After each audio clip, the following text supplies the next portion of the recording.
मैंने।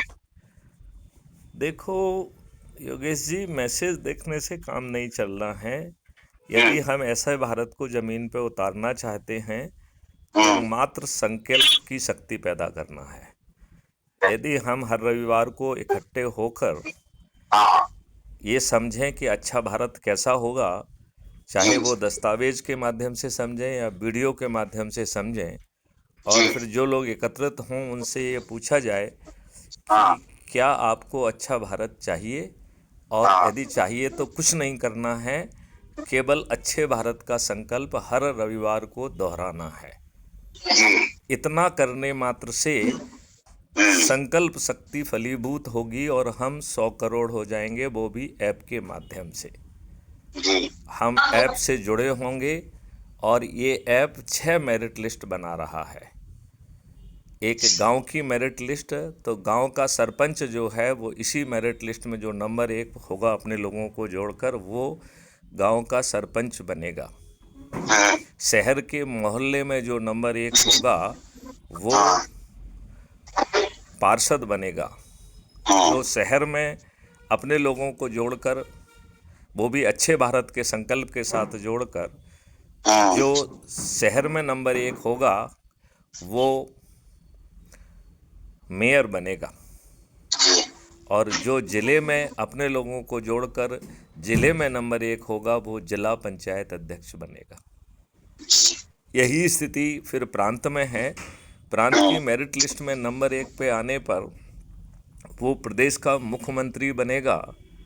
और ये लोग जो है लाखों करोड़ों रुपए खर्च करेंगे, और हाँ। वो जो है बिना किसी के दरवाजे पे जाए, बिना वोट मांगे हुए, क्योंकि हाँ। तब तक जो है हम 100 करोड़ से ज़्यादा होंगे। और जब हाँ। 100 करोड़ लोग संकल्प लेंगे कि ये हमारा चंद्रगुप्त है, इसे मैं संकल्प के साथ विजयी बनाऊंगा, तो हाँ। आपके जो है प्रदेश में नंबर 1 आने वाला जो है वो ना केवल विजयी होगा बल्कि वो मुख्यमंत्री भी बनेगा। जी। ऐसे ही 2 और 3 पर आने वाला उप मुख्यमंत्री, हाँ। और 15 से 45 के बीच आने वाला राज्य सरकार का मंत्री, और दिल्ली में 70 सबसे कम है और 402 उत्तर प्रदेश में सबसे अधिक हैं। तो 70 से 402 में आने पर वो विधायक बनेगा। उसे विधायक क्षेत्र का चंद्रगुप्त का सर्टिफिकेट और विधायक का टिकट उसके घर पहुंचेगा। अच्छा, वो अपना संगठन है, पार्टी होगी crime free Bharat. Crime free Bharat एक मिशन है। हाँ। इसने 2024 में एक राजनीतिक पार्टी का गठन किया है जिसका नाम है श्रेष्ठ आत्मनिर्भर भारत पार्टी। इस पार्टी का राष्ट्रीय अध्यक्ष मैं स्वयं मैथिली शरण गुप्त हूँ। और ये पार्टी किसी राजनीतिक उद्देश्य के लिए नहीं बनी है, न ही कोई ये राजनीतिक कार्य करेगी। ये सिर्फ, यदि ये राजनेता नहीं सुधरेंगे तो अपने चंद्रगुप्तों को, जो जिस मेरिट लिस्ट में आएगा उस मेरिट लिस्ट के अनुसार चंद्रगुप्त का सर्टिफिकेट और संबंधित टिकट उनके यहाँ पहुँचाएगी। अच्छा। क्राइम फ्री भारत मिशन ने एक और जो है बंदिश लगाई हुई है कि जो व्यक्ति को टिकट मिलेगा, जो कि अपना नामांकन भी भर चुका होगा चुनाव आयोग के तहत, हाँ। वो किसी को ये नहीं कहेगा कि मैं उम्मीदवार हूँ, मुझे वोट देना। हाँ। वो जो है सिर्फ अच्छे भारत के संकल्प को जो है ना चारों तरफ पहुंचाएगा और लोगों को जोड़ेगा, लेकिन खुद ये नहीं कहेगा कि मैं जो है उम्मीदवार हूँ, मुझे वोट दीजिए। जी। तो वो कैसे होगा? वो ये हाँ। ऐप कहेगा।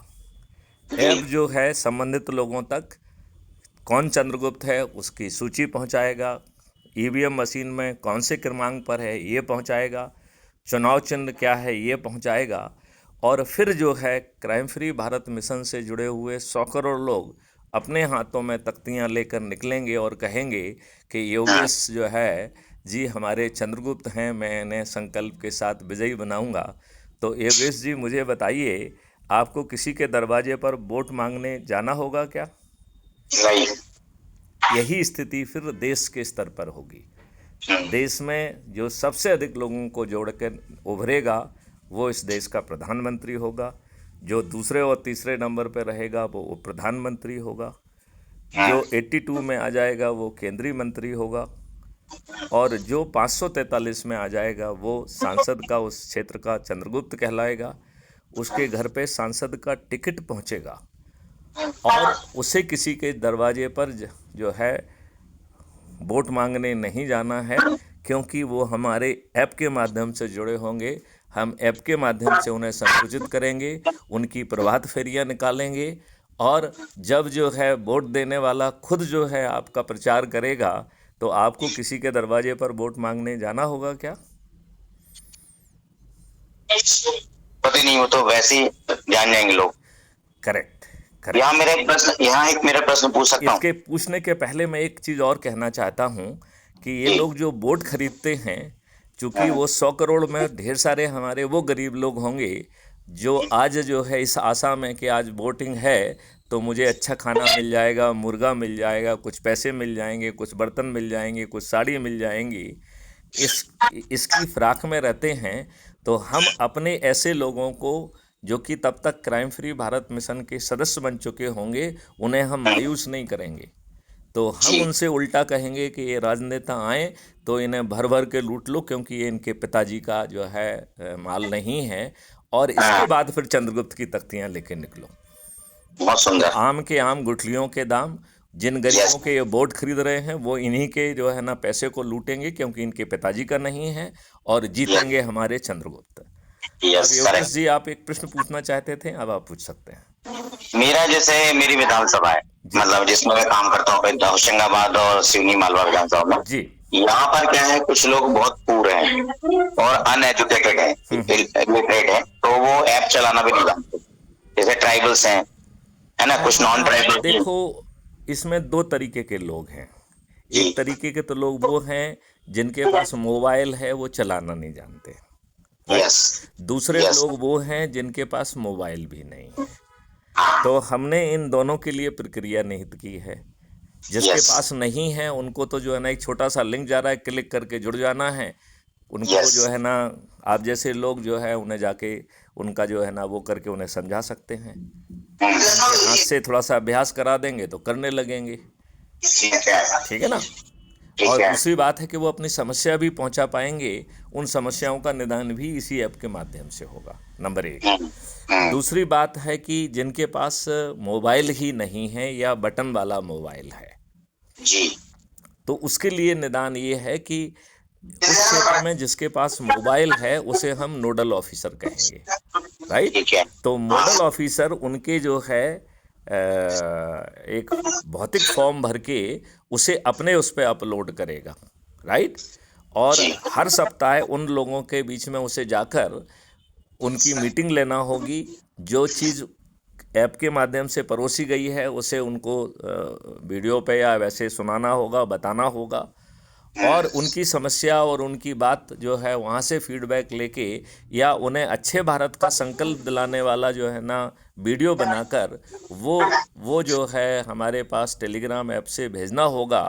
तो ऐसे लोग जुड़ भी जाएंगे और ऐसे लोगों के संकल्प को जो है का लाभ जो है जिन लोगों को मिलना चाहिए मेरिट लिस्ट में आने का, उनको मिल भी जाएगा।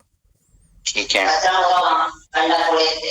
बहुत बढ़िया। तो आप आगे आपका क्या प्रश्न है, पूछें। बस मेरा एक ही प्रश्न था कि वो उन लोगों के लिए कैसे अपन जोड़ेंगे उसको, आप उनको। किस हद तक संतुष्ट हैं, या मैं प्रक्रिया को और बारीकी से समझाऊं, या आपको बात समझ में आ गई है? नहीं, अभी तक पूरी आ गई। आ गई है, चलो, बहुत सुंदर, बहुत सुंदर, बहुत हाँ। सुंदर। तो क्या आप योगेश जी इतने समय से आप प्रयासरत हैं और आप अच्छे भारत निश्चित रूप से चाहते ही हैं, तो क्या मैं आपसे प्रार्थना कर सकता हूं कि अब आप घूम घूम के अच्छे भारत का संकल्प दिलाने की का जो है ना कार्रवाई करें, नंबर एक। दूसरा, आप उन हनुमानों के नाम हमें बताएं जो है इस यात्रा में संकल्प दिलाने में, अपने तरफ लोगों को जोड़ने में, जिनको मैं हनुमान कह रहा हूँ। यदि आप हमारा दस्तावेज पढ़ेंगे, मैं आपको भी दस्तावेज भेज दूंगा, तो उसमें हनुमान की भूमिका कही गई है। और उसमें ये हनुमान किसे कहा है? जिसके अंदर शक्ति है, जो अच्छा भारत चाहता है, जो संकल्प ले सकता है, जो लोगों के बीच में जा सकता है, उन्हें इकट्ठा कर सकता है, उनको संकल्प दिला सकता है। तो जो ये कार्रवाई करेगा उसे हनुमान है कहते हैं। अब हनुमान को एक बीमारी थी या श्राप था कि वो अपनी शक्ति को भूल जाते हैं। इसका मतलब है कि हमें और योगेश जैसे लोगों को अपने आसपास के हनुमानों को पहचानना होगा, उन हनुमानों का एक ग्रुप बनाना होगा, उन हनुमानों का अलग अलग ग्रुप भी बनाना होगा, और उन्हें अपने परिवार के सदस्य, अपने रिश्तेदार, अपने मित्र, अपने पड़ोसी और जिन संगठनों से वो जुड़े हुए हैं, तो उनको जोड़ना है और इस संकल्प की यात्रा चलाना है।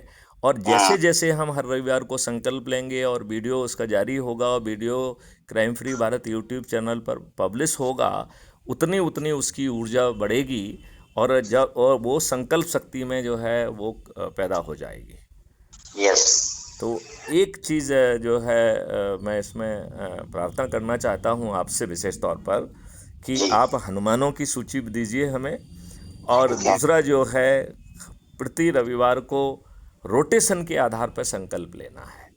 हाँ। मतलब हर बार एक व्यक्ति को आयोजन नहीं करना है। यदि आज आप आयोजन करेंगे तो अगली बार मैथिली शरण गुप्त करेंगे, फिर उमेश करेंगे, फिर रमेश करेंगे, फिर सुरेश करेंगे, जिससे हर व्यक्ति को सहभागिता हो। और इसमें आगे चल के नंबर मिलने वाले हैं और इसी नंबर से मेरिट लिस्ट बन रही है। तो जी।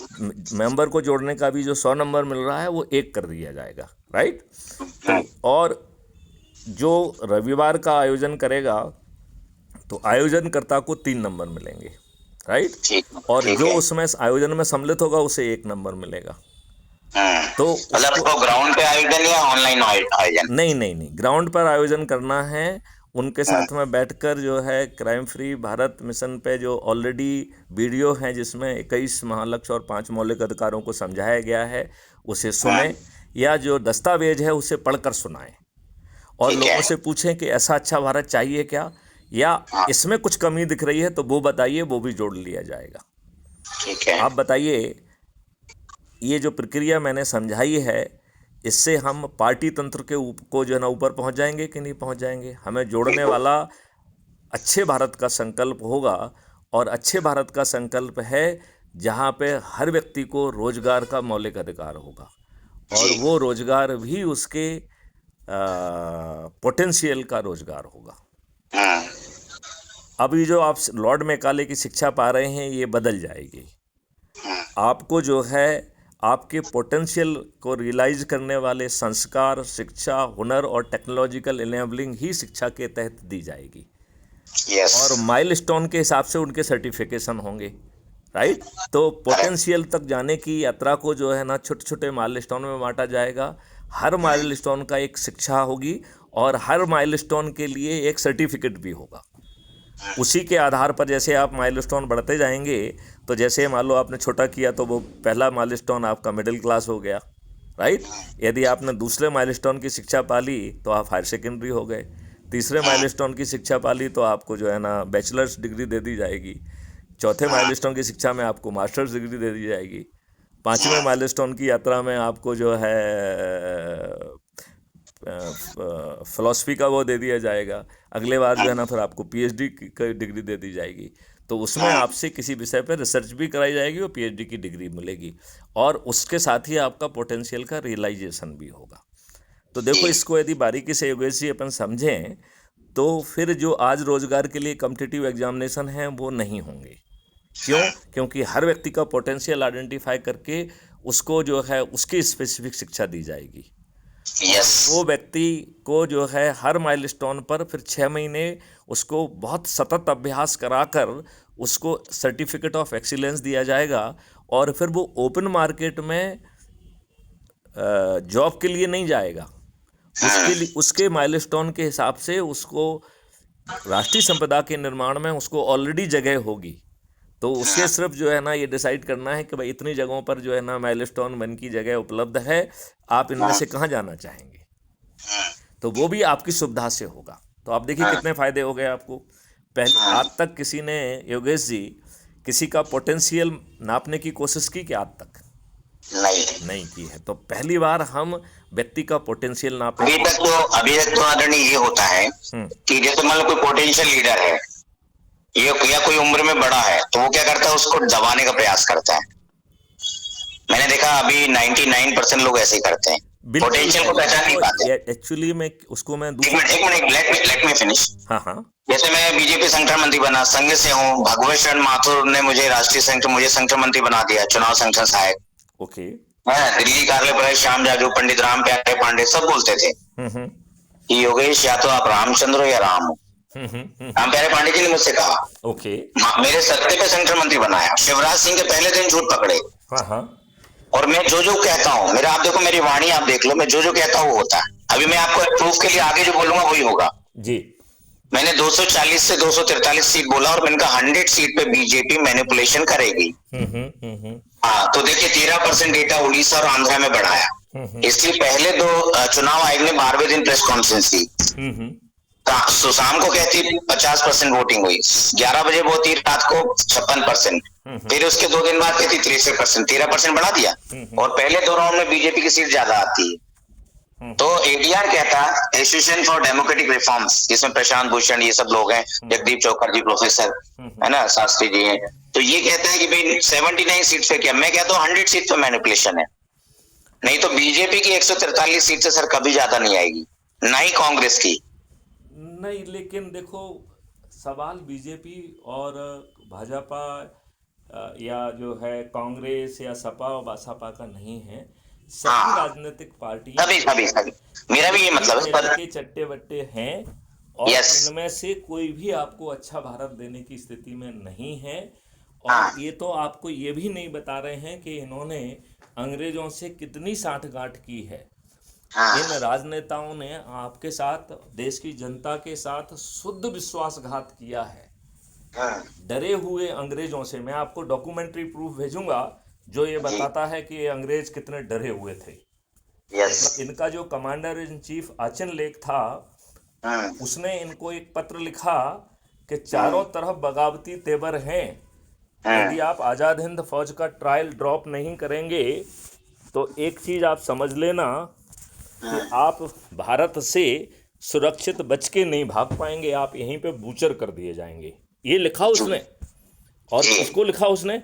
वो खुद ही commander in chief of Indian armed forces था, तो बहुत सुप्रीम कमांडर था वो। तो क्या नाम था उसका? लॉर्ड आचिनलेक। हाँ, और उसने ये पत्र लिखा उस समय के वाइसरॉय, जो मुख्य सब मतलब भारत के मुखिया थे, वाइसरॉय लॉर्ड बॉवेल को लिखा। अंग्रेजों के इतिहास में पहली बार कोई केस ड्रॉप किया है तो मालूम है, आज़ाद हिंद फौज का ट्रायल ड्रॉप किया गया था लॉर्ड आचनलेक की रिकमेंडेशन के आधार पर।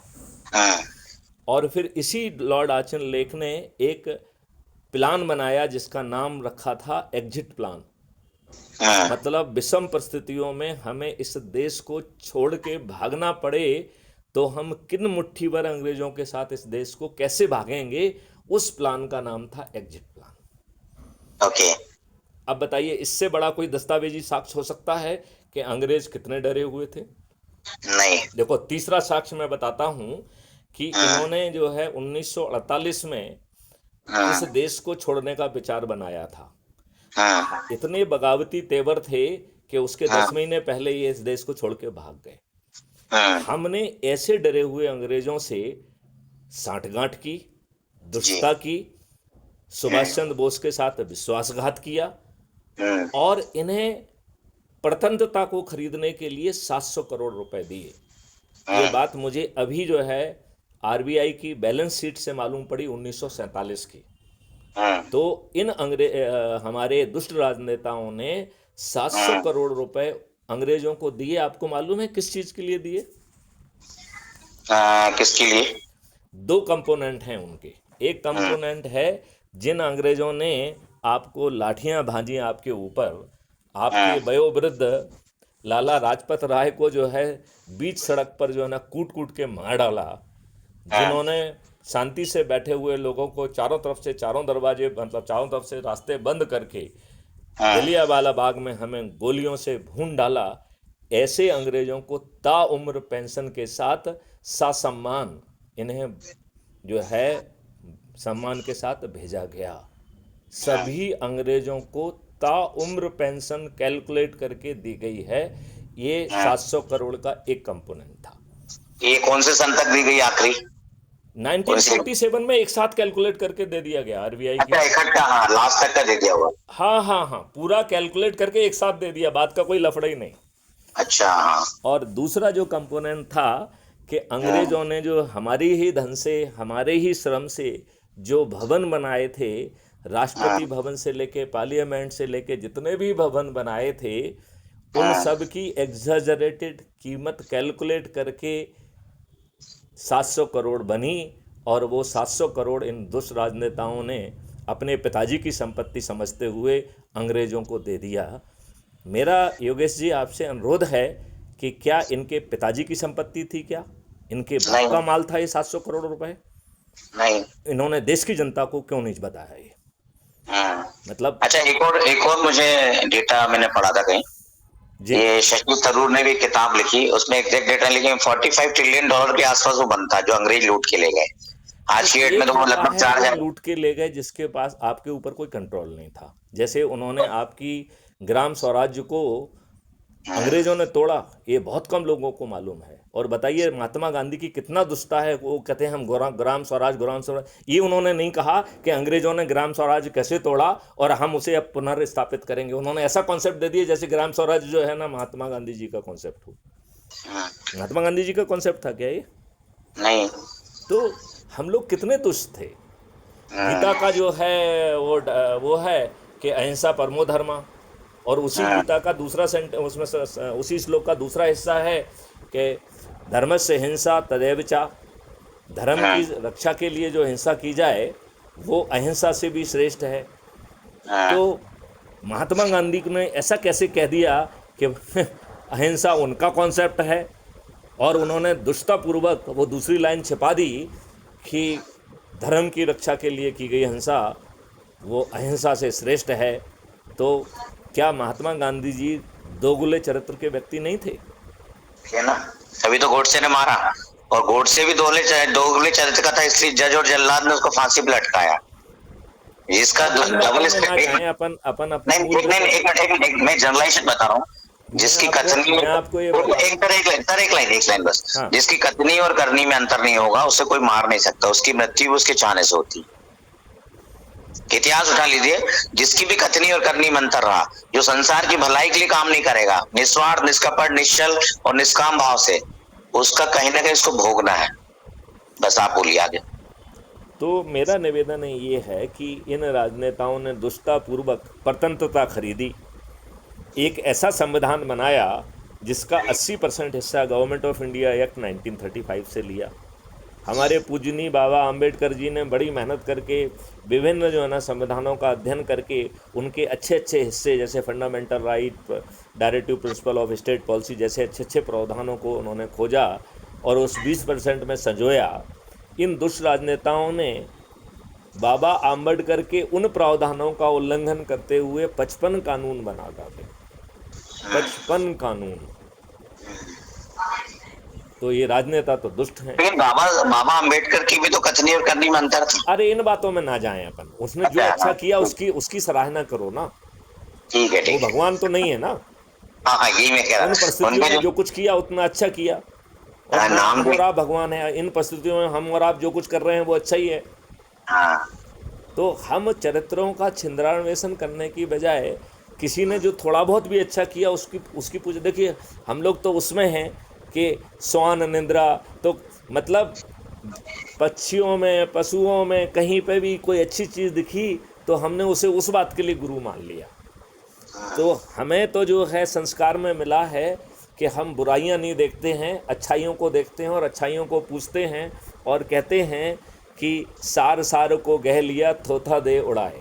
राइट। हाँ, तो हाँ, जहाँ भी सार मिल जाए उसको गह लीजिए, थोते के चक्कर में मत पड़िए योगेश जी। हाँ, श्रेष्ठ करें, वो तो खैर मैं भी श्रेष्ठ करता हूँ, मैं तो जनरल उदाहरण देता हूँ। हाँ, मैं यही कह रहा हूँ कि सार हाँ, सार को गहने की बात करें। तो हाँ, इन्होंने आपके ऊपर गुलामों के नियम थोप दिए। भाई अंग्रेज़ों ने 1860 के आसपास 1857 जैसी क्रांति दोबारा ना हो उसे कैसे कुचला जाए, कैसे भारतीयों को कदम कदम पर अपमानित किया जाए, उत्पीड़ित किया जाए, शोषित किया जाए, और न्याय का ढकोसला करते हुए प्रक्रिया में उलझाकर न्याय से वंचित रखा जाए, जिससे कोई भी भारतीय अंग्रेजी साम्राज्य के विरुद्ध खड़ा ना हो पाए। वो घटिया लाटसाबी व्यवस्था आज हमारे जनता पे क्यों थुपी हुई है। और ये राजनेता साले इतने दुष्ट हैं कि मूर्ख बनाने के लिए कहते हैं जनता ही जो है राजा है। अरे जनता राजा नहीं है, जनता को कानूनन आपने गुलाम बना के रखा है, कानून में गुलाम बना के रखा है। यस, तो ये तो मूर्ख बनाने वाली बात हुई ना। तो आज भी तो हम कॉर्पोरेट्स ही है ना 99 ईयर्स की लीज पे। वो लीज वीज तो कोई ज्यादा मायने नहीं रखती है। किसकी औकात है कि जो हमसे लीज वाली बात करे। हाँ सही है। नष्ट कर देंगे उसको। यस, किसी की औकात जो कहे कि साहब अब मैं मुझे वापस दे दो, उसको नष्ट कर देंगे। जो ऐसी बात करेगा उसको नष्ट कर देंगे। मेरा बस चलेगा तो जो है क्वीन जो है उनको और या प्रिंस को जो है ना अब देश में आने के लिए वीसा लेना पड़ेगा भारत से। ये जो है ना गुलामी की जो कि हम उनको 21 तोपों की सलामी भी दे रहे हैं। क्या क्यों दे रहे हैं? इन दुष्टों ने हमारा शोषण किया, मक्कारी की, बदमाशी की, गुलाम बनाया, हमारी अर्थव्यवस्था को तोड़ा, हमारे ग्राम स्वराज्य को तोड़ा। ग्राम स्वराज्य को कोई नहीं तोड़ पाया, अकेले अंग्रेजों ने ग्राम स्वराज्य को तोड़ा है। इसके पहले किसी ने हमारे ग्राम स्वराज में नहीं घुस पाया। मतलब राजा महाराजा बदले, मुगल्स भी आ गए, लेकिन हमारे ग्राम स्वराज में कोई भी सेंध नहीं लगा पाया। अंग्रेज अकेले ऐसी अथॉरिटी रहे हैं जिन्होंने आपकी ग्राम स्वराज को तोड़ दिया, जिन्होंने 60% जो है ना। अब आप बताओ, जब आपके यहाँ भुखमरी हुई है उस समय भारत में रिकॉर्ड प्रोडक्शन हुआ है, फिर भी हमारे लोग मारे गए, वो भी खाना ना मिलने से मारे गए। तो ये दुष्टता किसी ने समझने की कोशिश नहीं की। हम गरीब थे इसलिए हम भुखमरी, नो, हम गरीब नहीं थे। उस समय हमारा रिकॉर्ड प्रोडक्शन है। समझ गए योगेश जी? यस। तो हम भोजन के अभाव में नहीं मरे हैं। इन्होंने टैक्सेशन से हमसे सामर्थ्य ले लिया, हमारा अनाज छुड़ा लिया, उसे जो है ना बाहर भेज दिया। तो इसलिए लोगों को खाने के लिए नहीं मिला। और ये तो चाहते थे कि जो है ना आप भूखों से मरें, आप और जो है ना हीन भावना रहे, आप जो है ना चंद रुपए की खातिर जो है ना इनके हुक्म पे काम करें और अपने ही भारतीयों पे गोली चलाएं। सही है। उन्होंने भारतीयों से भारतीयों को ही पे ही तो जुल्म ढलवाया है। जलियांवाला बाग में हुक्म का पालन करते हुए गोलियों से भूनने वाले कौन थे? सब भारतीय थे। तो योगेश जी, मेरा तो एक छोटा सा मूल मंत्र है कि भैया अच्छे भारत का संकल्प लो, और आप जैसे भी हो हमें ग्राह्य हो। तो हमें सज्जन अकेले नहीं चाहिए, हमें दुर्जन भी चलेगा। किसी भी पार्टी का अंधभक्त चलेगा, किसी भी पार्टी के दरिया बिछाने वाला चलेगा, किसी भी पार्टी की कुर्सियां लगाने वाला, पोस्टर लगाने वाला, उनका जुलूस निकालने वाला, मोदी है तो मुमकिन कहने वाला, सब चलेंगे। राहुल मुमकिन है, फलाना मुमकिन है, ये शहजादा, वो सदा, जो जिसको कहना है कहे, मुझे कोई दिक्कत नहीं है, यदि आप अच्छे भारत का संकल्प ले सकते हो। हम इस अच्छे भारत के संकल्प के से 100 करोड़ लोगों को जोड़कर ये पूरी व्यवस्था बदल देंगे। आपको 5 मौलिक अधिकारों के तहत एक ऐसा अद्भुत भारत दे देंगे कि आपको कुछ गड़बड़ी करने की जरूरत ही नहीं होगी। और यदि आपका खून खराब हो गया है, प्रवृत्ति खराब हो गई है, तो ऐसा हमने मॉडल बनाया है अपराध मुक्त भारत का, जिसमें बटन दबाओगे आपके विरुद्ध FIR हो जाएगी। झूठी, आज की दुष्ट व्यवस्था के तहत जो झूठी FIR दर्ज होती है पैसे के प्रभाव में, राजनीति के प्रभाव में, वो एक जघन्य अपराध बन जाएगी। झूठी गवाही देना एक जघन्य अपराध बन जाएगा। पुलिस के द्वारा FIR की तायद करके अपने मन से फर्जी बयान लिख लेना, वो भी जो है ना परजरी का जघन्य अपराध होगा। पुलिस के द्वारा झूठी विवेचना करना परजरी का जघन्य अपराध होगा। वकीलों के द्वारा गलत तथ्यों को प्रस्तुत करके, गलत जो है ना बहस करके निर्दोषों को दोषी और दोषियों को निर्दोष साबित कराने वाले ये वकील परजरी के जुर्म में जो के भागीदार होंगे। इनकी संपत्ति जब्त करने का प्रावधान होगा, पुलिस की नौकरी जाने का प्रावधान होगा, वकीलों के लाइसेंस निरस्त करने का प्रावधान होगा, और इनके जेल में सड़ने का प्रावधान होगा। ये सब नहीं कर पाएंगे, ये कानून में प्रावधान होंगे। और तो अभी जो है एक प्रश्न मेरा आ रहा है, अभी ये लोग जो जैसे टीआई है, हम आपको डिपार्टमेंट में रहे हैं, है ना, और जो संविधान को जानेगा वो टीआई है, धाराओं को जानेगा, तो ये टीआई डरते क्यों नहीं कोर्ट से? जैसे अभी एक धारा इन्होंने कोर्ट भी दुष्ट है, ये सर भी दुष्ट है। सर लेट मी फिनिश, मैं पूरा ही नहीं हुआ, आप बीच में बोल देते हैं, मैं कितनी देर सुनता हूँ आपको जी। बोलूं? तो इन्होंने, किसी व्यक्ति ने कहा, मैं करंट केस है, मैंने एसपी को ही बोला था, तो उसने धारा 66 लगा दी और 353 भारतीय न्याय संहिता, जबकि एससी की महिला है, जो फर्जी तरीके से ऑफिस में बैठती है, लिखा पढ़ी करती है, पैसे उगाती है, एससी का ही शेड्यूल कास्ट का ही वो नायब तहसीलदार है, एसडीएम है, अब उसके खिलाफ कोर्ट में केस चल रहा है, जानकारी दी गई, प्रूफ ना ही 353 आईपीसी में क्या था, डिस्टर्बेंस करते हैं अधिकारी को, उन्होंने कोई डिस्टर्बेंस भी नहीं किया, और इन्होंने वो 353 लगा दी पुलिस ने, और आईटी एक्ट 66 लगा दी। आईटी एक्ट क्यों लगाई कि एक पेपर ने आईटी 66 जो है संविधान, जो सुप्रीम कोर्ट ने उसे अनकॉन्स्टिट्यूशनल डिक्लेयर कर दिया है, वो नल एंड वॉइड हो गया है, वो नहीं लगाया जा सकता है। तो एसपी को नॉलेज नहीं है, एसपी बोल रहा है, एसपी को नॉलेज नहीं होगा ना, तो मैंने बोला ना उनको, और जिस मीडिया ने छापा है 66 जो है it now infructuous, it is unconstitutional as declared Yes. by the, so it's a null and void. तो he was talking about that कि वो 66 की, मैंने कहा एसपी को कि एक तो ये अनकॉन्स्टिट्यूशनल है, दूसरी बात है अनुसूचित जाति जो शब्द है वो कॉन्स्टिट्यूशनल वर्ड है। मैंने कहा आप बताइए कौन सी जाति की महिला है या अधिकारी है, तो एसपी को नहीं पता था, तो मैंने कहा ये मानसिक द्वेष या उसको प्रताड़ित करने के लिए थोड़ा ना कहा गया। और जिस पेपर ने छापा, सर एक मिनट पूरा करो, जिस पेपर ने छापा आपने उसके खिलाफ एफआईआर क्यों नहीं की? और जो तीनों व्यक्ति, अधिकारी, वो महिला, किसी ने एफआईआर नहीं करी, ये विधायक क्यों इंटरेस्ट ले रहा है इसमें? और आज तक तो वो एससी के पक्ष में बोला ही नहीं, और उसके भ्रष्टाचार निकाले गए हैं, 2009 से सारे भ्रष्टाचार निकाले गए हैं, उसने खुद एनक्रोचमेंट किया है गवर्नमेंट लैंड्स पे, उस पे घर बना दिया, तो मैंने कहा उसके खिलाफ तो आप एफआईआर करते नहीं है, तो एसपी चुप थे। मैंने कहा बताइए आप ही, मुझे तो नहीं पता कौन सी धारा, आप ही बताइए धारा, वो कौन सी जाति की है वो महिला या अधिकारी, जब आपको पता ही नहीं तो आपने क्यों लगाई है? और कोई डिस्टर्बेंस नहीं किया अधिकारी को 353 में, और ऐसा कोई वो भड़काया भी नहीं जनता में या मीडिया में कि उसमें। ये 353 जो है लोगों को जेल में भरने का टूल है। मतलब एक भ्रष्ट व्यक्ति से आप कहो कि आप जो है ना ये गड़बड़ी कर रहे हो, वो कहेगा कि मेरे शासकीय कार्य में व्यवधान हुआ और आपको जेल भिजवा देगा। हाँ, क्योंकि वो लाट साहब हैं और आप गुलाम हैं। नहीं, उसमें 353 में सर, उसमें यह है कि जब आपको आपराधिक कार्य में व्यवधान के लिए धारा 353 आईपीसी होती है। नहीं, उसमें बल प्रयोग किया गया है, मान लो कोई काम को रोकने के लिए, तो पहला धारा है।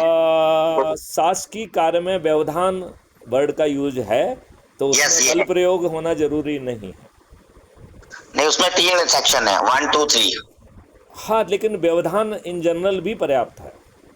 यस, तो मगर वो मिलेगा, वो व्यवधान कब होगा? जब वो मिलेगा तभी होगा ना। वो तो उस पे बोल ही नहीं रहा, वो तो मीडिया छाप रही है, तो मीडिया ने छापा, उसने कहाँ व्यवधान पैदा किया? मेरा बिल्कुल आप ठीक कह रहे हो कि उसको फिजिकली उसके काम में व्यवधान डालना चाहिए, फिजिकल कंपोनेंट होना चाहिए, कहीं न्यूज से व्यवधान पैदा नहीं होता है। यस, तो यही तो मैंने एसपी को क्या बोला कि mister you will go to the court. SP से क्या बोलने से फायदा होगा? सुनिए, तो हम कोर्ट गए, चरणों के जो है ना सेवक बने हुए हैं सर। अभी वो एसपी है ना, मैंने सीताराम कुंटे के खिलाफ मास मर्डर का केस रजिस्टर कर दिया, चीफ सेक्रेटरी। मैं जज हूँ, मैं सीजीआई गलती करता है ना चंद्रचूड़, मैं पकड़ लेता हूँ। जो कुछ कर रहे हैं करते रहिए योगेश जी। मेरे लिए तो आप एक काम करिए, अच्छे भारत का संकल्प जो है हर सप्ताह दोहराइए, हनुमान की सूची बनाइए, जो आप यही काम करें। और ये जो हर रविवार को शपथ लेना है वो एक व्यक्ति नहीं कराएगा, वो रोस्टर बना के हर व्यक्ति अलग अलग चार्ज लेगा, और उसको ये संकल्प लेने के लिए भी 3 मार्क्स मिलेंगे, और जो उसमें इकट्ठा होगा उसको 1 मार्क्स मिलेगा। और इसी मेरिट लिस्ट के आधार पर, इसी मेरिट लिस्ट के आधार पर देश में प्रधानमंत्री भी बनेगा, मुख्यमंत्री भी बनेगा, और संविधान की वो चीज़ बदल दी जाएगी कि जो है काउंसिल ऑफ मिनिस्टर जो है ना प्राइम मिनिस्टर के रिकमेंडेशन पे बनेगा, वो अपनी मेरिट लिस्ट के आधार पे बनेगा, जो अधिक से अधिक लोगों को जोड़ेगा वही एक आधार होगा। प्राइम मिनिस्टर नहीं चुनेगा उसे। और यही व्यवस्था मुख्यमंत्री के लिए भी की जाएगी कि मुख्यमंत्री मंत्री को नहीं चुनेगा, मुख्यमंत्री कि एक कमेटी बन के जो है ना हम ये निर्णय ले सकते हैं कि उसको पोर्टफोलियो क्या देना है, लेकिन वो मंत्री अपने औकात पर बनेगा, अधिक से अधिक लोगों को जोड़कर मेरिट लिस्ट में आकर बनेगा। हाँ, तो जो मुखिया के लायक होगा तो ऑटोमेटिक यही प्रक्रिया होती है, तभी तो मुखिया कहला रहा है वो। मुखिया और उसके जो मुझे मुखिया से लेना देना नहीं है, मुझे केवल संकल्प शक्ति से लेना देना है। दिमाग तो हम जो प्यूरिफिकेशन का प्रक्रिया रखी है उसके दिमाग का तो यूज कर लेंगे हम। यस, तो हम हर चीज़ को रिफाइन करने के लिए 4 स्टेज बना रहे हैं। वहाँ पर जो भी दिमाग है वो तो वहाँ पे आ जाएगा, तो दिमाग की चिंता नहीं करना है। हमें केवल अच्छे भारत की संकल्प शक्ति को इकट्ठा करना है, और व्यक्ति जो है बड़ा नहीं होगा। मोदी है तो मुमकिन है नहीं होगा, भारत यस, है तो मुमकिन है। अच्छा भारत होगा तो हर चीज़ मुमकिन है। यस, भारत मुमकिन होना चाहिए। करेक्ट, अच्छा भारत मुमकिन है, जी, अकेला भारत भी नहीं, अच्छा भारत। और अच्छे भारत की डेफिनेशन क्या है? 5 मौलिक अधिकार और 21 महालक्ष्यों वाला अद्भुत भारत, हाँ, जिसमें हर व्यक्ति को रोजगार का मौलिक अधिकार, हाँ, जिसे हर व्यक्ति को उसके पोटेंशियल के रोजगार को रियलाइजेशन वाली शिक्षा, हाँ, ना उसे रोजगार के लिए ना ही उसे शिक्षा के लिए कोई कॉम्पिटिटिव एग्जामिनेशन नहीं देना होगा। हाँ, उसे जो है भोजन का मौलिक अधिकार, उसे हाँ, स्वास्थ्य का मौलिक अधिकार, और हाँ, उसे समृद्धि और खुशहाली का मौलिक अधिकार मिलेगा। जी, प्रशासनिक व्यवस्था बदल जाएगी, ये लाट हाँ, साहब नहीं रहेंगे, जी, इन्हें काम करने का वेतन मिलेगा, जिसे रेवेन्यू स्ट्रीम कहेंगे। और सो रेवेन्यू स्ट्रीम में काम की गुणवत्ता, पब्लिक की फीडबैक, वेशभूषा और व्यवहार, ये 4 कंपोनेंट भी कलेक्ट किए जाएंगे, और इन्हीं के आधार पर जो है आगे चल के आपकी ACR बनेगी। तो ठीक है, भविष्य में शासकीय सेवकों की ACR जो है कोई वरिष्ठ अधिकारी नहीं लिखेगा और ना ही कोई राजनेता लिखेगा। उसकी जो ACR है वो वर्क कंपोनेंट पे जो उसका असेसमेंट हो रहा है, जो मैंने 4 तरीके के असेसमेंट बताए हैं, उसके आधार पर उसकी ACR ऑटो जनरेट होगी, और उसी आधार पर उसे पदस्थापनाएं मिलेंगी, उसी आधार पर उसे पदोन्नतियां मिलेंगी। लिहाजा जो है ये स्थानांतरण उद्योग बंद हो जाएगा, तो राजनीतिक उद्योग बंद हो जाएगा, राजनीतिक पार्टियां बंद हो जाएंगी, राजनेता बंद हो जाएंगे, क्योंकि राजनेता नहीं होगा, वो राष्ट्र नेता कहलाएंगे। जो अच्छे भारत का संकल्प लेंगे उन्हें हम राजनेता नहीं कहेंगे, हम उन्हें राष्ट्र नेता कहेंगे। जी, इस प्रक्रिया में आप देख रहे हैं सभी राजनीतिक पार्टियां निर्मूल हो गई कि नहीं हो गई, बिल्कुल हो गई, विलुप्त हो जाएंगी कि नहीं हो जाएंगी। हो जाएंगे, और राजनेता की जगह अच्छे भारत का संकल्प लेकर जो अधिक से अधिक लोगों को जोड़कर उभरेंगे, वो जो है राष्ट्र नेता कहलाएंगे, और वही सरपंच बनेंगे, वही पार्षद बनेंगे, वही मेयर बनेंगे, वही जिला पंचायत अध्यक्ष बनेंगे, वही प्रदेश के मुख्यमंत्री और वही देश के प्रधानमंत्री बनेंगे।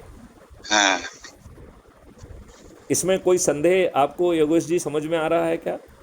नहीं, कोई संदेह नहीं। ये नेचुरल प्रोसेस है। आप जो कह रहे हैं ना, बिल्कुल नेचुरल है ये। तो तभी हम जो कह रहे हैं, यदि हम जो कह रहे हैं वो करते हैं, तो we follow the natural of justice, natural of democracy. ये डेमोक्रेसी अपने आप इवॉल्व हो रही है, और वो संकल्प शक्ति से इवॉल्व हो रही है, अच्छे भारत की संकल्प शक्ति से। यहाँ पे जो है ना चाटुकर्ता से इवॉल्व हो रही है, जो जितना मक्खन मार रहा है उसको वो चीज़ मिल जा रही है, दुष्टों को मिल जा रही है। यहाँ तो हम ये कह रहे हैं योगेश जी, यदि आप देश में सबसे अधिक लोगों को जोड़कर राष्ट्रपति की प्रधानमंत्री की शपथ ले लेंगे, तो यदि आपकी सुनने की इच्छा हो तो मैं आपको समझाऊं कि योगेश जी जो है प्रधानमंत्री की शपथ लेने के बावजूद भी अच्छे भारत के सामने 5 मौलिक अधिकार और 21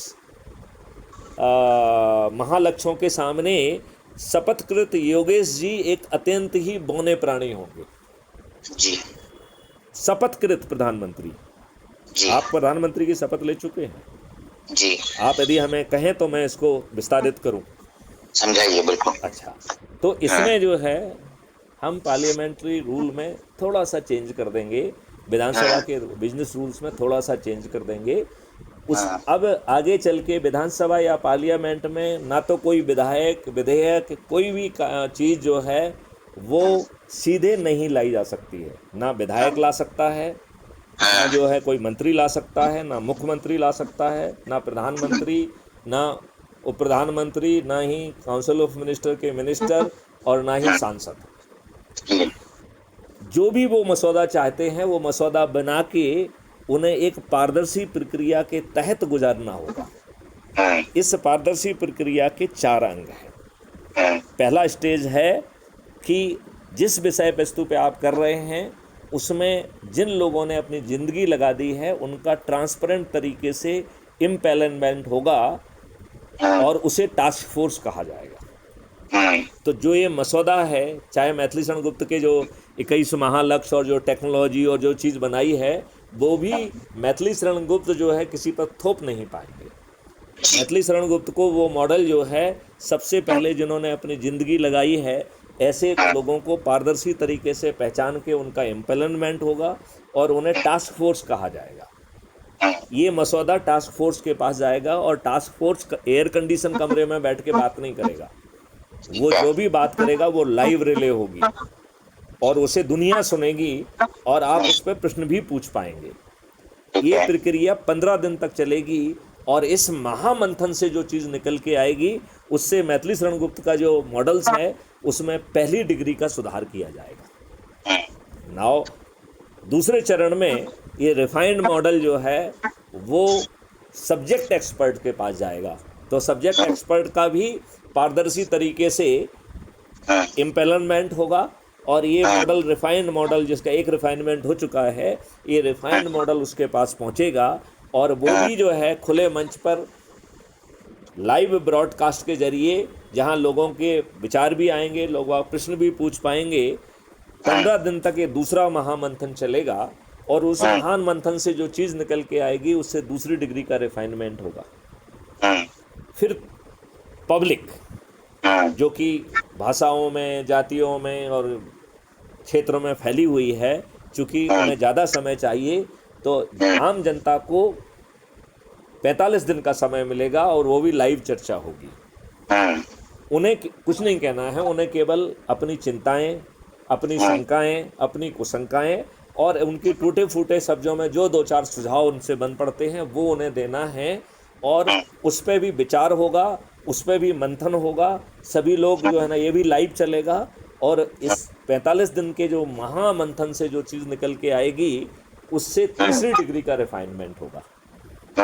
अब चौथे पॉइंट में योगेश जी आते हैं जिन्होंने प्रधानमंत्री की शपथ ले ली है। योगेश जी का मंत्रिमंडल आता है जो कि मेरिट के आधार पर बना हुआ है, जो योगेश की चॉइस के हिसाब से नहीं बना है। योगेश को अपना मंत्रिमंडल चुनने की कोई स्वतंत्रता ही नहीं है, ठीक है ना। करेक्ट। जो सांसद हैं, इसी प्रकार जो सभी मुख्यमंत्री हैं, उप मुख्यमंत्री हैं, राज्य सरकार के मंत्री हैं, विधायक हैं, राइट, और तृतीय चरण के जो जिला पंचायत अध्यक्ष हैं, मेयर हैं, ये सब जो है इस स्टेज पर चौथे चरण पे आएंगे और पार्लियामेंट, विधानसभा और उस सब के बाहर 15 दिन तक उनका लाइव डिस्कोर्स होगा और इस महामंथन से जो पॉइंट निकल के आएंगे और वो जो है कोई भी राजनेता ये पब्लिक की तरफ की बात नहीं करेगा क्योंकि पब्लिक पहले अपनी बात कह चुकी है। तो अब योगेश को प्रधानमंत्री जो है, शपथकृत प्रधानमंत्री को ये कहना पड़ेगा कि भाई साहब हम इसको इतने दिन से सुन रहे हैं, राइट, 2.25 महीने से, मुझे लगता है कि इसमें कुछ चीज़ें रह गई हैं, ये चीज़ें हैं, इनको जोड़ा जाए तो ये मॉडल और अच्छा हो जाएगा। तो ये बात शपथकृत प्रधानमंत्री योगेश जी व्यक्तिगत हैसियत में कह पाएंगे क्योंकि पब्लिक की ठेकेदारी तो खत्म हो गई है। पब्लिक ने तो 45 दिन में अपनी पूरी बात कह दी है। अब आप पब्लिक के ठेकेदार नहीं रहे हो, आप शपथकृत होने के बावजूद भी अब आप अपने प्रतिनिधि के, अपने आप की हैसियत से क्या बोल रहे हो वो ही बोल रहे हो। आपकी जनप्रतिनिधि की हैसियत खत्म हो गई। अब इस चौथा महामंथन में जो चीज़ निकल के आएगी उससे चौथी डिग्री के रिफाइन के साथ और ये चारों जगह पे जितनी भी चर्चा हुई है इसका कंपेंडियम फिर जो है पार्लियामेंट में या विधानसभा में पहुंचेगा और फिर नए सिरे से चर्चा होगी और फिर जो चीज़ निकल के आएगी वो जो है ना इस देश का नियम, कानून, मॉडल और व्यवस्था बनेगी। अब मैं योगेश जी आपसे पूछता हूँ कि आप एक अंदर से धूर्त व्यक्ति हैं, एक कल्पना कर रहे हैं हम, ठीक है ना, कि आप धूर्त हैं, आप अच्छे नहीं हैं, आपने अच्छाई का लवादा ओढ़ के रखा हुआ है, आपने अच्छे भारत का संकल्प जो है ना भी लवादा है। हाँ। ऐसे शपथकृत योगेश जी, क्या आप 5 लक्ष्यों और 21 महालक्ष्यों के सामने बौने होंगे कि नहीं होंगे? होऊंगा। नहीं, आप बच्चों बताइए। होऊंगा ना। मैं तो मेरी जो आप बोल रहे हैं ना, ये भावना मेरी है कि आई एम नथिंग डेमोक्रेसी में। नहीं नहीं, देखो इसमें व्यक्ति, देखिए हमने तो ये सिर्फ एक हाइपोथेसिस बताई थी, उसमें नाम जो मैंने सिर्फ इसलिए लिया जिससे यू कैन रिएक्ट कि आप नहीं प्रधानमंत्री नहीं, हैं। मेरा भी यही भाव है रानी। हाँ। मतलब कोई भी मिल जाएगा, कोई भी वो भी को कुछ नहीं होता डेमोक्रेसी में। अभी अभी जब तक हम सत्ता में नहीं आते तब तक हम समझाएंगे लोगों को, लेकिन सत्ता में आने में हम कुछ नहीं होते। अभी तो जो है ना ढकोसला है, हाँ अभी तो हाँ मुर्ता है, अभी तो गुलामों का नियम है, अभी तो। हाँ। अच्छा ये बताओ मुझे, मैं अब आपसे जी एक और चीज़ें पूछता हूँ। जी। मैं आपसे ये पूछना चाहता हूँ हाँ कि इन राजनेताओं ने, हाँ अच्छा प्रधानमंत्री को क्या पावर है, संविधान ने क्या पावर दी है? यदि मैं सोचता हूँ अपने तरीके से, तो मुझे हाँ। प्रधानमंत्री का केवल एक ही पावर दिखता है, क्या? He can recommend the name of the council of minister. एक इकलौता यस एक ही पावर है प्रधानमंत्री का। यस। बाकी सब पावर जो है काउंसिल ऑफ मिनिस्टर के कलेक्टिव पावर है। अच्छा, ये जो नोटबंदी का पावर जो था मोदी का। ये गलत था, यही कहना चाहता हूँ कि इन्होंने यस उसे कैबिनेट में चर्चा ही नहीं की, यस। इन्होंने सीधे अनाउंस किया, ये प्रधानमंत्री हाँ। को पावर ही नहीं है। सेकेंड, ये गलती और की है, पब्लिक असेसमेंट होना चाहिए हर पॉलिसी का, हर रूल्स एंड रेगुलेशन का। ये अभी जो हमने बताया, ये उस प्रक्रिया में असेसमेंट हो जाएगा कि नहीं हो जाएगा? हो जाएगा। अब हम आपको ले जा चलते हैं जवाहरलाल नेहरू के समय में। जवाहरलाल यस। नेहरू ने, जब हम कश्मीर में जीत रहे थे और हम, सेना ये कह रही थी कि हम चंद दिनों में जो है ना पूरे कश्मीर को अपने कब्जे में कर लेंगे, उस समय अपने मंत्रिमंडल से चर्चा नहीं की, अपने गृह मंत्री सरदार पटेल से चर्चा नहीं की, तो क्या जवाहरलाल नेहरू को संविधान ने ये ताकत दी थी कि वो ऑल इंडिया रेडियो में जाकर जो है ना अनाउंस करें युद्ध विराम और यूएनओ में जाना? नहीं। ये दुष्ट जवाहरलाल नेहरू का असंवैधानिक कृत्य था। यस, एक और कृत्य था हम उनका। तुच्छ चरित्र के लोगों ने अपने लाभ के लिए हम चुप रहे। यदि हमने ये बात इसी भाषा में कही होती तो दुष्ट जवाहरलाल नेहरू की हिम्मत नहीं होती आगे गड़बड़ी करने की। यस, तो सुभाष चंद्र बोस के अलावा कौन बोल सकता था उनको? तो किसी ने नहीं बोला। सुभाष चंद्र बोस के साथ तो दगा किया, उसको पकड़वा दिया, उसको अंग्रेजों को हाँ। सुपर्द कर दिया, सब कुछ तो कर दिया उसका बेचारे का। हाँ हाँ हाँ। और जो चाइना आपको ये को मालूम नहीं है चाइनीज कि ये सब हुआ है? हाँ ये सब मालूम हुआ है है। उसके साथ। हाँ हाँ।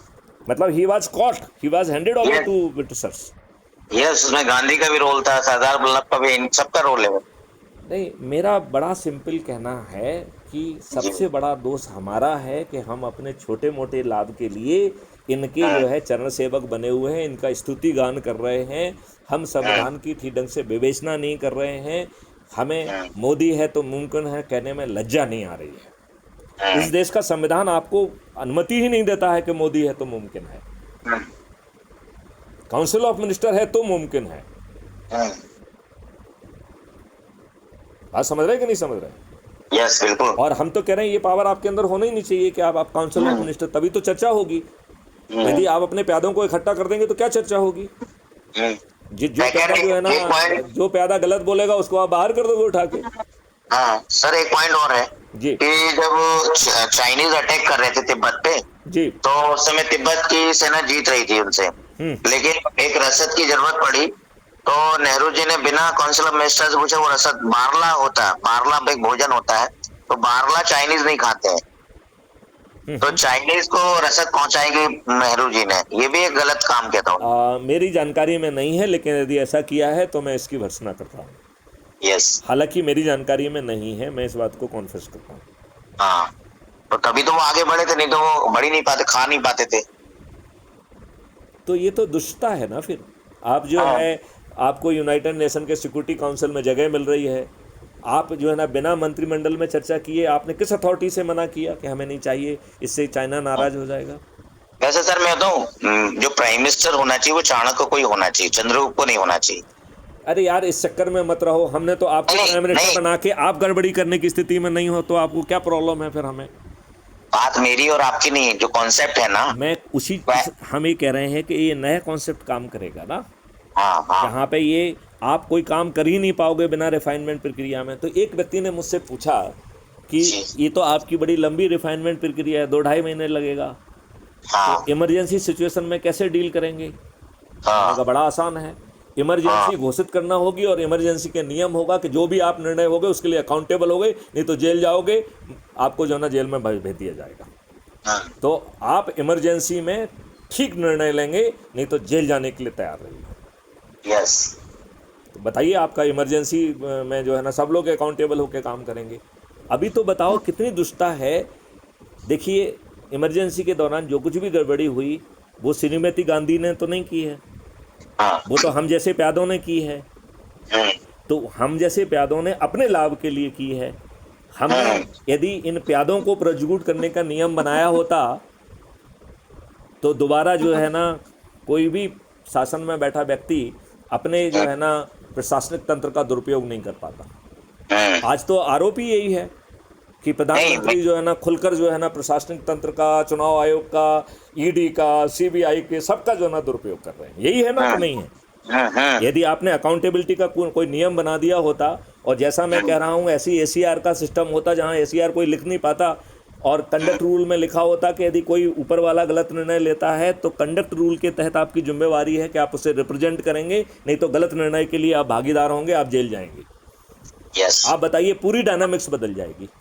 यस करेक्ट तो ये तो ये करेंगे नहीं ना, नहीं करेंगे। तो फिर इसके लिए अच्छे भारत का संकल्प ले लो। हाँ, एक पॉइंट मैं यहाँ आपसे पूछ रहा हूँ। जैसे मेरे नॉलेज में इंदिरा गांधी के जो एक ऑफिसर था आईएएस, यशवंत कपूर, जो चुनाव जब लड़ी इंदिरा गांधी राजलैंड के खिलाफ, तो वहां पर वो प्रेजेंट था, इंदिरा गांधी के लिए काम कर रहा था। उसी के आधार पर जज सिन्हा ने उसको इलेक्शन को रिजेक्ट किया था। मतलब आप ठीक कह रहे हैं, मेरी अयोग्य जानकारी में माना, है ये बात। हाँ, अयोग्य माना। पर इंदिरा गांधी भी गलती मिस्टेक्स को कमिट करती थी। वो इंद्राणी थी ना, तो इंद्र और इंद्राणी तो गलती करते ही है वो। हाँ, जैसे हनुमान शिव कृष्ण चाणक्य ये गलती नहीं करते। अभी उसको उस डायमेंशन में मत ले जाइए। अभी अपन उसको फिजिकल डायमेंशन में ही बने रहने देते हैं, क्योंकि फिर वो बहुत सारे लोग उसे समझ नहीं पाएंगे। नहीं, अपन दोनों की बात हो रही है, हम दोनों की। आप क्योंकि आप स्पिरिचुअल बीइंग, आपने माइथोलॉजिकल स्टोरी या रियल स्टोरी पढ़ी है दोनों।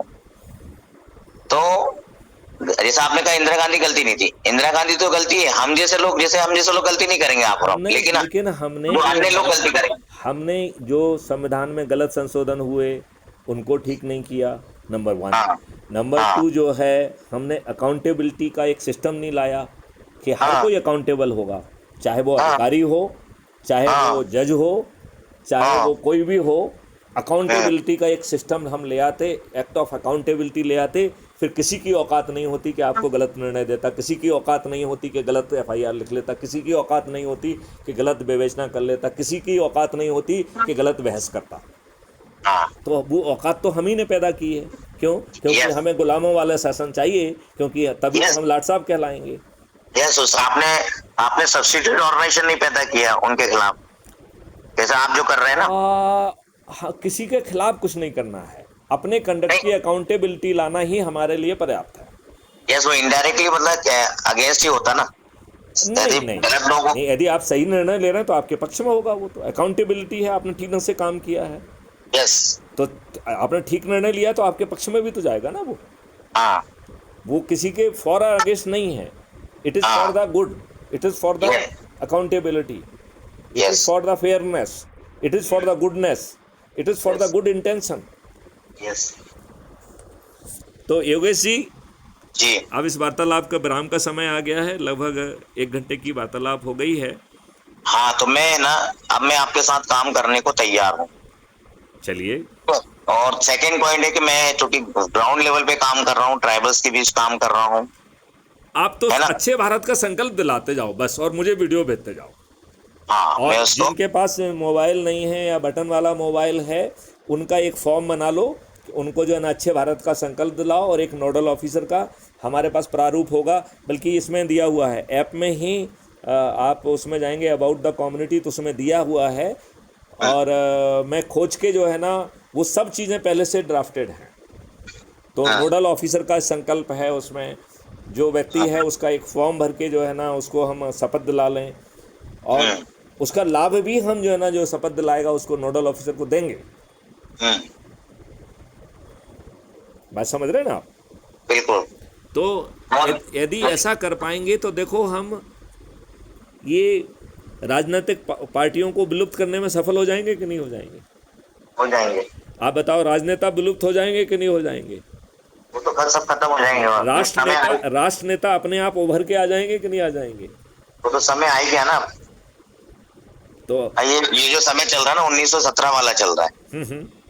हाँ, ये सब जितने नेता हैं ये सब एजेंट हैं अंग्रेजों के आज भी। देखो, मैं इस बात को अलग ढंग से कहना चाहूँगा जी। मैं उसको कहना चाहूँगा कि आज की जो भयावह व्यवस्था है ये धुत भयावह अंधकार को प्रदर्शित करती है। जो लोग भी इससे लड़ रहे हैं वो मूर्ख हैं। अंधकार से लड़ा नहीं जाता है, अंधकार से जो है एक दीपक जलाया जाता है। अच्छे भारत का संकल्प ये वही दीपक है, नंबर 1। दूसरी बात है, हमें किसी की भर्त्सना नहीं करना है। हमें तथ्यों को उजागर करने के लिए मैथिली शरण गुप्त पर्याप्त हैं और वो तथ्यात्मक बात करें। बाकी हमें किसी की लाइन को छोटी नहीं करना है। किसी की लाइन को छोटी करना बिना टच किए संभव है। यदि उसके बगल में हम बहुत बड़ी लाइन खींच देंगे तो वो अपने आप बिना टच किए छोटी हो जाएगी। इन दो सिद्धांतों पर यदि हम काम करेंगे तो ये आपको टच भी नहीं कर पाएंगे। और देखिए, ना तो हम कोई प्रदर्शन कर रहे हैं, ना धरना कर रहे हैं, ना कुछ कर रहे हैं, अच्छे भारत का संकल्प ले रहे हैं। जैसे ग्राउंड पे सर मैं यही काम करता हूँ। ग्राउंड पे किसी की आलोचना नहीं करते हम, वो तो हम दोनों डिस्कस कर रहे हैं, इसलिए आपने भी कहा मैंने भी कहा। लेकिन ग्राउंड पे तो हम सबके लिए, जैसे मैं सभी को वोट जब होती है ना उसके बाद मैं सबको धन्यवाद देने जाता हूँ।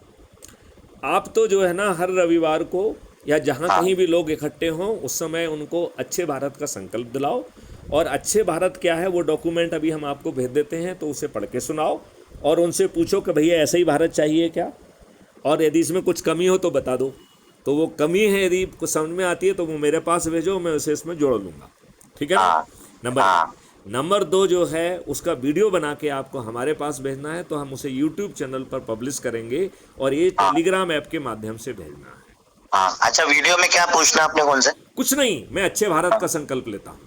मुँह से यदि 5 मौलिक अधिकार 21 महालक्ष्य निकल जाता, क्योंकि उसको प्रक्रिया में नहीं बांधना है। ठीक है, हमें अच्छा भारत चाहिए, मैं अच्छा भारत का संकल्प लेता हूँ, कुछ नहीं। सरल भाषा रहेगी तो बस उसमें अंदर से जज्बा होना चाहिए। हम जानते हैं कि अच्छा भारत क्या है। ठीक है। अच्छा भारत का मतलब है जो 5 मौलिक अधिकार, जो 21 महालक्ष्य, जिसकी प्रशासनिक व्यवस्था, न्यायिक व्यवस्था, पुलिस व्यवस्था बदल जाएगी, आपकी जलवायु बदल जाएगी, गौशालाएं बदल जाएंगी, आपके पेड़ों की संख्या 3 गुना हो जाएगी, गायों की संख्या 10 गुना हो जाएगी, हमारा जो है डेली मिल्क का प्रोडक्शन 16 करोड़ लीटर से बढ़ के 160 करोड़ लीटर हो जाएगा, जहाँ पर गायों की जो है ना पूजा की जाएगी, जहाँ पर जो है पानी जो है फिर से 9 फीट पर आ जाएगा। इसकी बृहद व्यवस्था और कार्यशाला है। मैं वो सब डॉक्यूमेंट आपसे शेयर करूंगा और एक बार आपसे कहूंगा जोर से, अच्छे भारत का संकल्प लेता हूं। मैं योगेश अच्छे भारत का संकल्प लेता हूं, अच्छे श्रेष्ठ भारत का संकल्प लेता हूं। और जहां कहीं भी जाऊंगा, जिस किसी के सामने पहुंचूंगा, अच्छे भारत का संकल्प दिलाऊंगा और उसका वीडियो बनाकर मैथिली शरण गुप्त को टेलीग्राम ऐप पर भेजूंगा। बस इतने में ही कल्याण हो जाएगा।